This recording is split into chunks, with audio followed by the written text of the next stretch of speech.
Welcome to another episode of Search News You Can Use with me, Dr. Marie Haynes. I'm recording this episode on Wednesday, June 19th of 2019, and we're going to go into great detail about our thoughts on the June core algorithm update.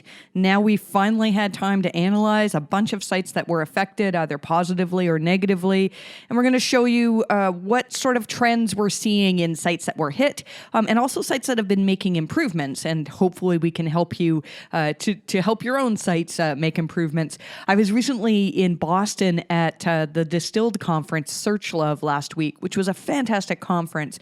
And I ran into several people who said, hey, we've been reading everything that you've written on EAT and implementing a lot of your suggestions. And we had several people that said to me that they've been seeing nice improvements along with this update. So I'm really, really happy about that. We'll cover some of the recent news in SEO as well.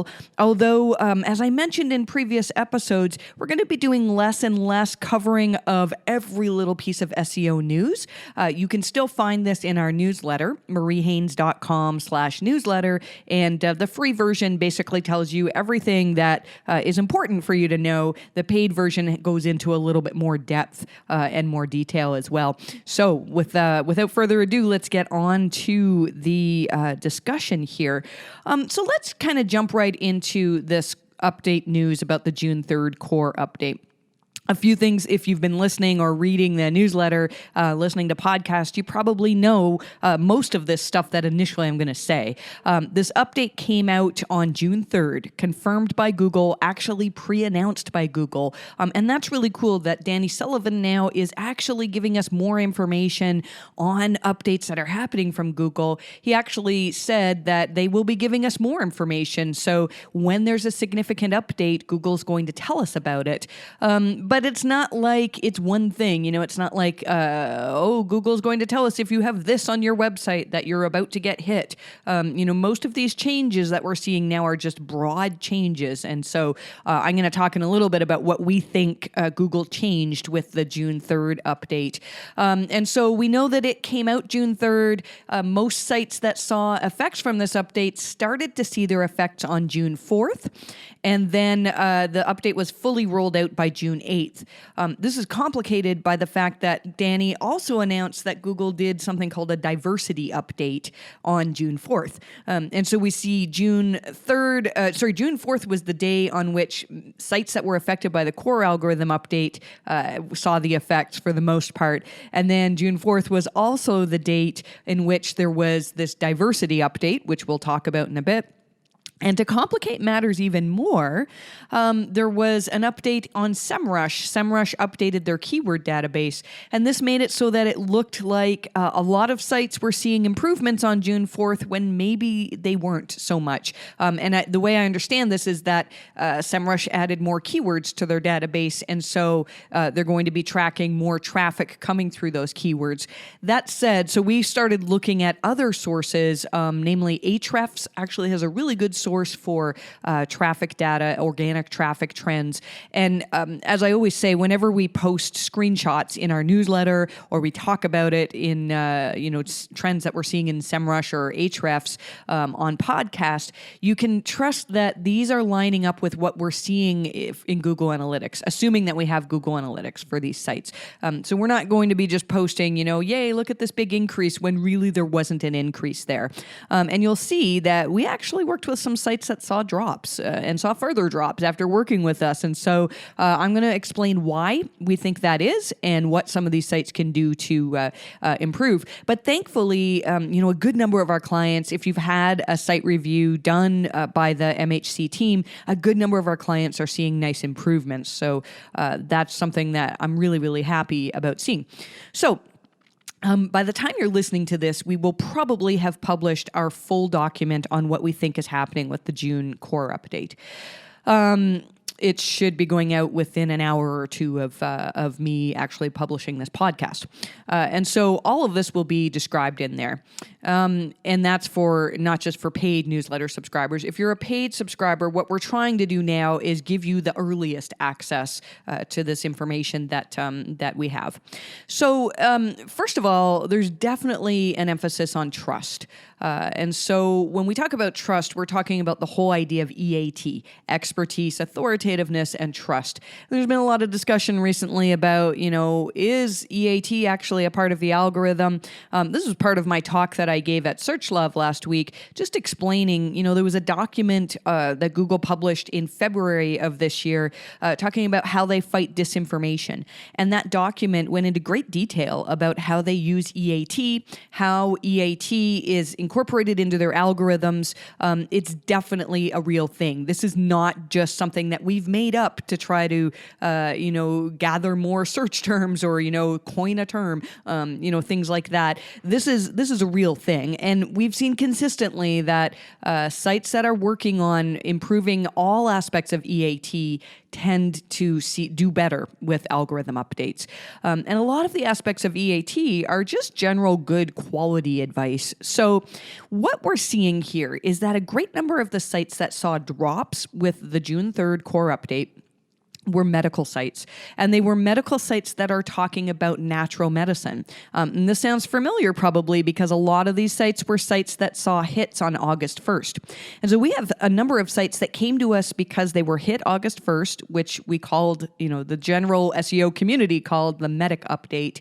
They were hit August 1st. And then, with our help, they saw a little bit of improvements either September 27th, which was a core update that was not named, or March 12th. And then some of these sites actually saw significant drops. Some of them just minor drops, but some significant in June 3rd. And so we think that some of the previous updates were talking about authority of authors, and those are things that you can improve. You can get your authors mentioned in authoritative places. You can do things to improve individual EAT. We just did a webinar on author EAT, which you can find on our YouTube channel, and that'll talk in great detail about how can you improve the EAT of authors.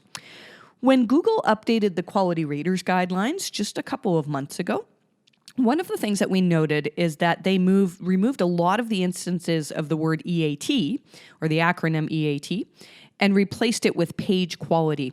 And we suspected that Google will get better at actually determining the content on your page and whether it's high quality. And I think that they do this with a whole number of signals. They probably look at natural language processing to determine the expertise of or even the trustworthiness of some of this content. And they by far even better look at are other experts recommending this content. And so that can, it can come down to links. I think I have a whole theory on, which links Google knows how to trust. And I think the links that come from sites that are lacking EAT probably are completely ignored by Google. And so who knows what they've changed and how they've determined this. But one thing that we're seeing is that sites that are talking about natural remedies that contradict scientific consensus are often the type of site that saw hits with this update. One of the sites that we talk about a lot, although they're not clients of ours, is the Dr. Axe site. Dr. Axe is fairly well known as a natural medicine doctor. And in this space, he's somebody that definitely has expertise and authoritativeness. 100%, he's seen as an expert, he's seen as an authority. And we saw with the August 1st update, our theory is that his site saw drops because of reputation issues. And there were things written all online about people having trouble getting refunds, about just business practices that potentially people were frustrated with. And we saw that this site worked really hard to improve their online review profile, and it seemed to be working. They were starting to see some gains with March 12th. And then with this June 3rd update, they plummeted again. Now, I did not look into, every single post that Dr. Axe has written and whether they were scientifically accurate. But what I'm noticing is there's a lot of things that are saying, take a look at this supplement and studies have shown that it will help this. But when you look at the study kind of shows, well, there's a weak connection that maybe taking this supplement could help improve your sleep or could help with weight loss. But it's being presented in a way that sort of says, hey, this study says this could help, so here's a supplement, pay us lots of money for this supplement and you'll lose weight or you'll sleep better or something like that. And I imagine that a lot of that is not really in line with scientific consensus. So we've spoken about this before, but the quality raters guidelines, the raters are instructed to actually determine if there's content on a particular page or a website that goes against the general scientific consensus. Now, this I can see where it can be a problem, because just because scientists believe something doesn't always make it true.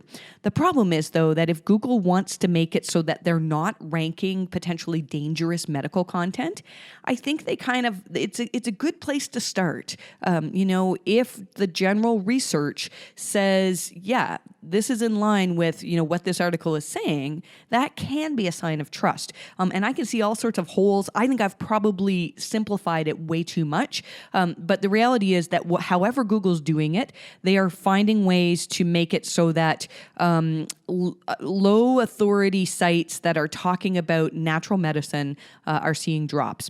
So how can you do to improve upon that? And that's a tough one. If your entire site exists to help people find alternative treatments, you may find that it's going to be really challenging to rank for those alternative medicine treatments unless people are specifically looking for that type of treatment.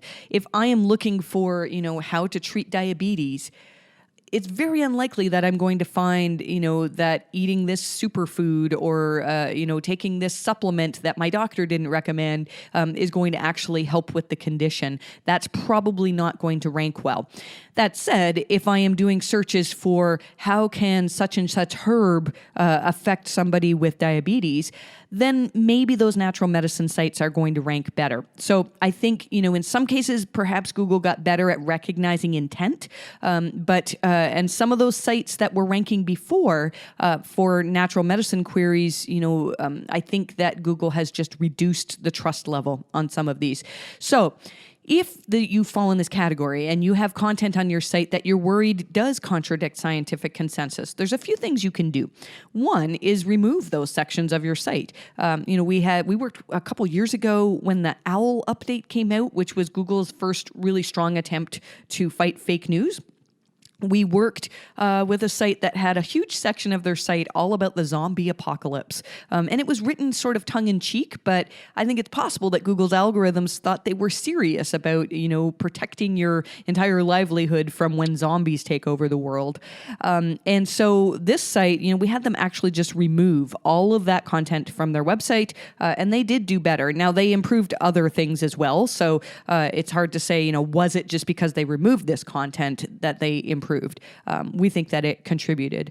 Another thing that you can do is make sure that absolutely everything you can reference is referenced. So if you are saying that a particular herb could be useful in a particular medical condition, add scientific references. The thing people always ask me when I talk about this is, well, how would Google know? How do we do it? Do we reference with no followed links, with followed links, in article references, at the end of the article? I don't know the answer to that. I think, though, it's important that you have references and that Google and users can see these references. The other thing that you can do is to try to tell both sides of the story. So if you are talking about a particular herb, again, that is potentially going to fight cancer, you can talk about, look, here's all this evidence that supports this, but recognize that the general medical community is not on board with this. And this is one of the 23 questions for Panda. These have been discussed a fair amount this week, too. Years ago, Amit Singhal from Google wrote this post on 23 questions you can ask yourself if your site was affected by Panda. And we've listed a bunch of them in our article on the June 3rd update. What we basically want to get across here, and Google has said this was not a Panda update. This is basically Google just, determining in different ways what high quality content is. But those 23 questions, John Mueller has said just recently, too, that they're still very, very important. And so I think, we've talked a lot about this subject, but if you are a natural medicine site that saw drops, recovery could be challenging. And I think, though, I mean, we do have a couple of natural medicine sites that actually did see improvements, and they've been working on, again, author EAT and really a lot on trust. I mentioned this a lot, but we have a whole document on the September 27th update, which you can get to at mariehaynes.com/trust. And this goes into great detail in many things that are mentioned in the Quality Raters guidelines as a potential sign of either positive trust or lack of trust. Another thing that we saw with this update is that a number of our e-commerce sites saw really nice improvements. And in every case, it was a site that already had decent brand recognition. We think that Google turned up the dial on brand authority. There was a thing in the Quality Raters guidelines that recently changed that was talking about the Marriott Hotel. And I don't have the exact wording in front of me, although this is again in our June 3rd article on the core update. What it basically said was, in the past, the guidelines said, the Marriott Hotel is recognized as a brand, and this page has a lot of good information on it. They changed that to say, basically, because the Marriott is recognized as a brand, that makes the page higher quality. And that's a big difference. And I've said this before, but if I wanted to write a thorough document on all my experiences at Marriott hotels, it would probably be more useful than the Marriott's website itself. But most people who are searching for the Marriott do not want my article. They actually want information from the brand itself. So how can you improve upon brand authority? This is a tough one because you actually have to be a legitimate brand. And we believe that Google determines these things mostly by links and mentions from other authorities in your space. So we recommend HARO, Help a Reporter Out, as a way to get some news coverage. But even better is to truly do things that actually get the press talking about you. And PR can play a big role in producing more brand authority for your site. The other interesting thing that we looked at was, and I'm sure most of you have heard the news about this cryptocurrency site, ccn.com, that saw massive drops. I've been reluctant to cover it in great detail because to me, it seems like kind of a PR stunt. They announced within like a day of seeing drops that they were going to shut down, and it was all Google's fault, which, I mean, with updates, things can happen, and they may see recoveries, and even the drops that they saw were just back to levels they had a few months ago. So, something is not 100% right in this story, in my mind. But still, we looked at it. And initially, I thought, and I actually tweeted, that the site seems to clearly have trust issues. Although when we looked into it, we really couldn't find evidence that they're publishing stuff that's very against scientific consensus. It's tough, though, because, we didn't look at every single page on their site by any means. But what we're seeing is they used to rank for really well for the words Bitcoin price. And some of my staff are actually very well versed in cryptocurrency. And I said, who do you recognize as an authority in this space? Like, if links didn't matter, if you had to rank a site number one for the term Bitcoin price, would you choose CCN? They said, well, there's Coinbase, there's Cointelegraph, there's these other sites that are known as authorities. And we think it's highly possible that Google simply said, let's turn up the dial on brand authority. And a site like CCN, even though it has decent authority, they're not giants like these other sites that I mentioned. The other thing that we noticed with CCN is they have a very interesting link profile. When you look at their links on Ahrefs and you sort it by anchor text, you can see that they have a large number of links that are anchored with the word Bitcoin price. And this probably beefed up their rankings for that term. Now, initially, when we looked at it, and I'm probably skewed or biased here because we tend to look at a lot of sites that have link-related issues, I thought for sure we were going to find a whole bunch of unnatural links containing the keyword anchor Bitcoin price. It seems that most of these links that we looked at were legitimately websites that were telling the readers, here's the most recent Bitcoin price. And so we have a bunch of legitimate websites that appear to be linking with a keyword anchor to ccn.com. I think it's possible that Google turned down the dial on the strength of keyword anchors because, again, really that site did not deserve to rank number one for this term. And they only did so, in my opinion, because they had found ways to get links that had keyword anchors. So I can't say that with 100% certainty, but if you saw drops and you tend to have a lot of keyword anchors, it could just be that there's nothing you can do about this other than keep getting more good links. I don't think that if CCN went in and disavowed all of these links, it's going to matter. I don't think they're being penalized. I think that they're just getting less benefit from these links than they used to. Now, it's certainly possible that they have information on their site that goes against scientific consensus and that the brand authority issue was in play, but that's an interesting thing that we noted. The other site that we looked at that saw massive drops, and this was very publicly made aware in a Google Help forum, was the Daily Mail. Now, the Daily Mail, I don't know how much you know about this newspaper. It's not really known as the highest quality source of information. There's a lot of tabloid type information, a lot of stuff that could be potentially considered fake news. So it is certainly possible that Google just turned down the dial on trust for this particular website, or actually turned up the dial and they didn't make the cut.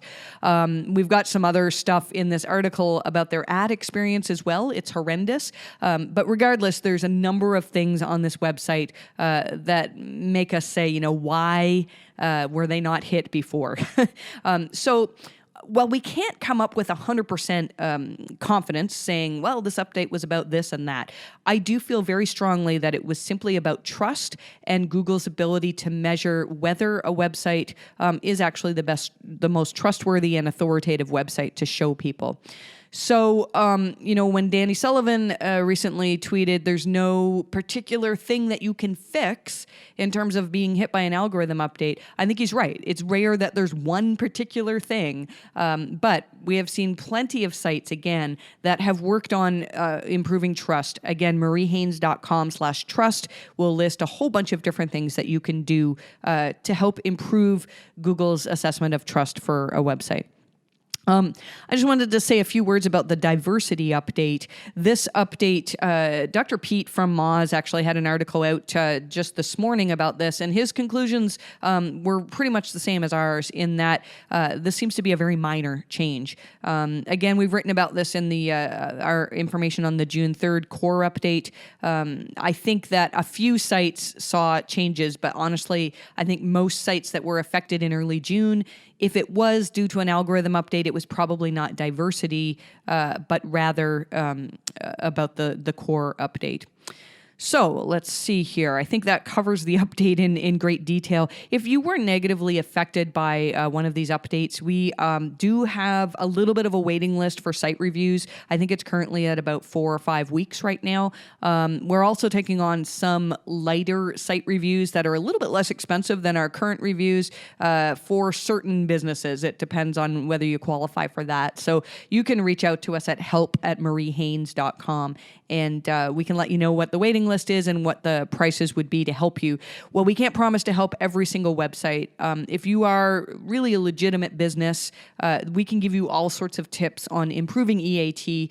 And again, in the vast majority of cases, we do tend to see sites that implement our advice see improvements. So a little bit of a pitch on that. We would love to be able to help your site as well. I'm just going to go into a few other Google announcements, but not into great detail because we're already, 20 some minutes into the podcast here. One thing is that if you are paying attention to your image search traffic in Google Search Console, there is some type of an error, another bug on Google's side, that between June 5th and June 7th, apparently a lot of data is missing on search traffic for images. So keep that in mind. A few things about local SEO. There's been, actually, before we get on to that, there was a good discussion on FAQ schema. So you can add FAQ schema to your website now so that you can get search results that actually basically show FAQ stuff in the results. So kind of like a featured snippet.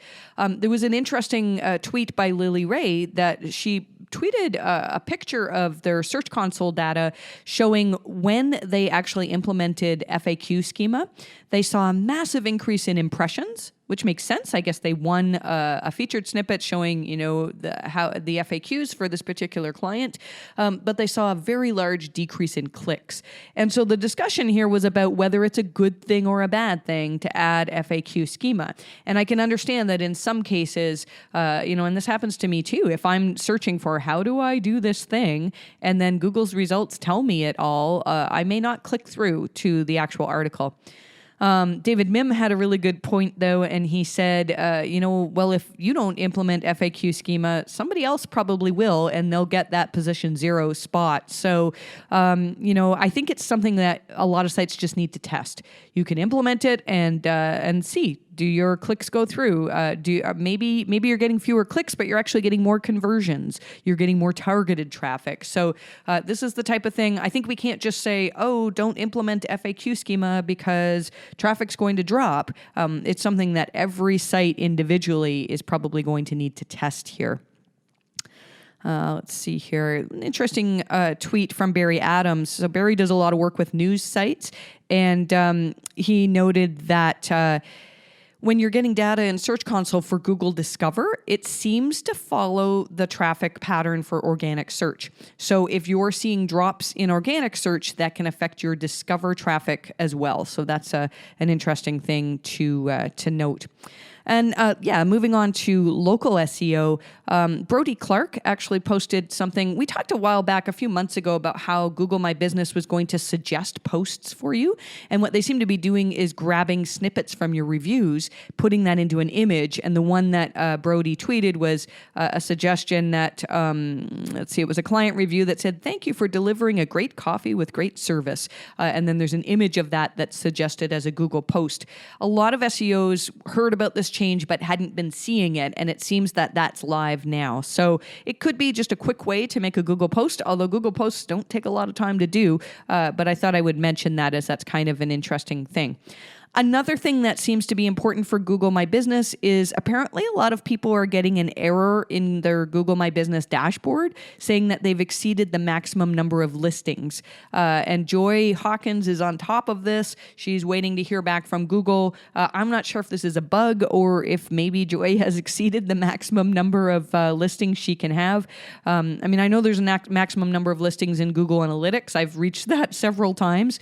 And they're in Search Console, it's much higher. It's like 1,000 sites or something. But yeah, so it makes sense that there's only so many sites you can have access to with Google My Business.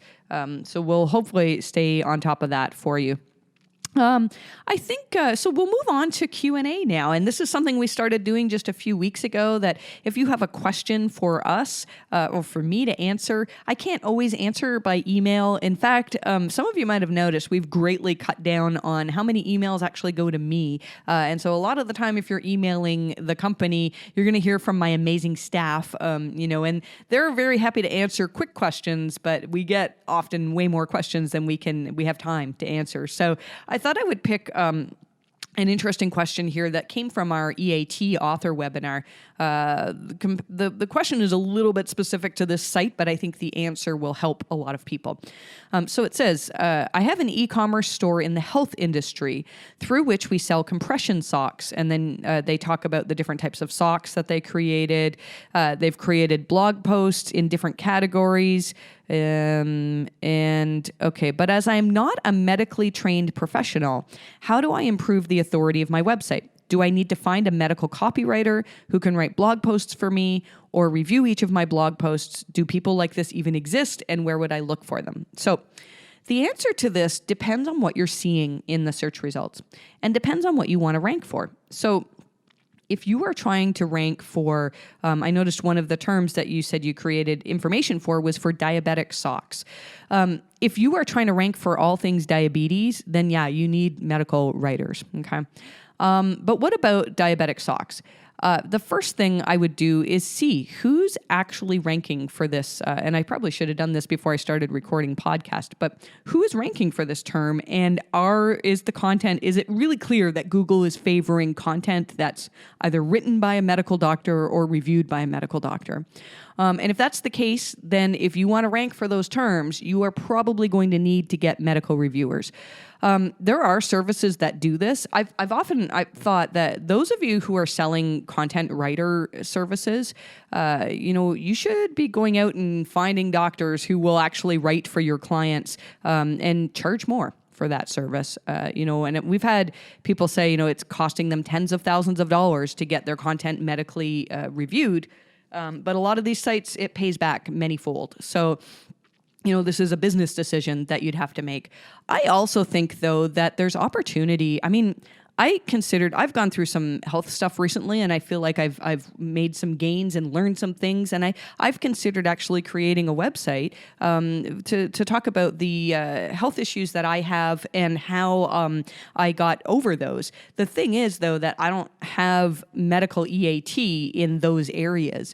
And so if I ever do this, I don't know if I ever will. I'll probably never have time for it. But what I would do is actually talk to my rheumatologist and say, hey, can I either pay you to review some of the stuff I've written, or can I, actually go into a partnership with you and we could together create a website on this topic? It's not something that I have experience in doing in reaching out to doctors to ask for this, but we have had clients, though, that, have found different ways to find these experts. One of the things, though, that is really important is that you don't just find like somebody who has a DR in front of their name, but that you find somebody who is actually qualified to write on these particular topics. With all of this being said, you can still build up your EAT for these terms. So let's say that the sites that are ranking for diabetic socks are not necessarily written by medical doctors or reviewed by medical doctors. And you think, what, I probably have a chance to get in here and do this. Then start answering HARO requests about diabetes, about socks. Get everything that you can, do everything you can to get your name written as an expert, connected as an expert, so that when people say, oh yeah, you want information on diabetic socks? This person is the one, they really know their stuff. And so write articles, don't write 500, you mentioned you wrote 500 word blog posts on the different categories. I would say the article that I just wrote on the June 3rd update took me weeks to write. I haven't added it all up, but I probably put in 80 hours between me and my team into writing this post. And it will get links. It'll get mentions. I will be seen as an authority on this topic. And that's what you need to be considering. As somebody is searching for information on these diabetic socks, don't just write everything that everybody else has written on them. Write your own experience. Put your customers' experience in there. Find what questions are not being answered. How can I fill those gaps? And Google, I believe, will start seeing your content as more helpful than what's already out there. So, I think this all comes down to EAT and mostly authority, and basically getting the word out there that your website and that you in particular are seen as an expert in this area. So I think we're going to end it there in terms of podcast. I'm working now on preparing for my MozCon talk. If you're going to be at MozCon in July, I'm super excited for this. First time on the MozCon stage for me. So this is really, really exciting. It's a life goal for me. I mentioned earlier that we're still taking on clients for site reviews. Our current waiting list is about 3 to 5 weeks. We have had a lot of press coverage. I've been speaking at conferences, and so there's generally a flood of requests that come following this. So that waiting list may be longer if you wait a little while to contact us. We're also considering, and I'll just mention this briefly, a new service in that we can give you a very specific report every time there's an algorithm update that determines were you affected, what types of pages were affected, were your competitors affected, and what we're seeing in your particular niche. This is not, we offered a service a year or so ago where it was just a yes or no, like where you hit, and it was very inexpensive. These will be fairly detailed reports, ranging in the hundreds to thousands of dollars. But we do have a few clients that are expressing an interest in this. So if you're interested in that, reach out to us at help@mariehaynes.com. Just mention that you heard it on podcast, and we'll see if we can get you in on that. And my staff has asked you to join us on LinkedIn. We're out now publishing more stuff on LinkedIn. And so if you are a LinkedIn user, the Marie Haynes Consulting Group actually has a LinkedIn post. And so I'd love for you to join us, our LinkedIn profile. With that, I hope that this week goes well for you. I'm not sure what Google will be doing next in terms of algorithm updates, but it's always darn exciting. So I wish you the best of luck with your rankings.